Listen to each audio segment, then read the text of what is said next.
नमस्कार विद्यार्थी मित्र हो, मी दीक्षा सदानंद जाधव। आज मी इयत्ता 5वीचा मानवी भूगोलातील उपघटक संसर्गजन्य रोग हा आपण पाठ अभ्यासणार आहोत। यातील आपण संसर्ग एकमेकांपासून होणारा रोग, हा रोग हवेमार्फत, थुंकण्या, बोलण्यातून, अन्नपदार्थातील कीटकांमार्फत होत असतो। संसर्गजन्य रोग फ्ल्यू, पौसे, नायटा, खरूज, कांजण्या, गोवर यांपासून होत असतो। तर आता आपण रोग म्हणजे काय हे समजून घेणार आहोत। रोग म्हणजे विशिष्ट लक्षणे शारीरिकद्वारा दिसून आलेला आजार म्हणजे रोग होय। संसर्गजन्य रोगात रोग्यांपासून दूर राहण्याची काळजी घ्यावी लागते, कारण या रोगांची दुसऱ्याला लागण होऊ शकते। अशा रोगाला संसर्गजन्य रोग म्हणतात।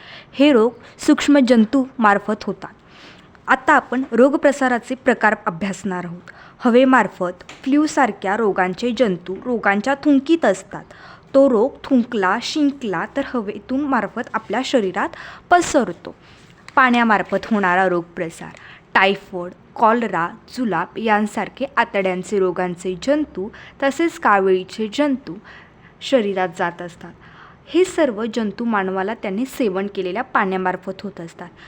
पाण्यामार्फत कशा प्रकारे, येथे आपल्याला चित्र दिसत आहे। या चित्रांमध्ये काही माणसं आपली जनावरं धुत आहेत, तर काही बायका आपले कपडे धुत आहेत। हेच पिण्याचे पाणी आपल्याला सेवनासाठी येत असतं। या सेवन केलेल्या पाण्यामार्फतच आपल्याला पाण्यामार्फत रोगप्रसार होतात।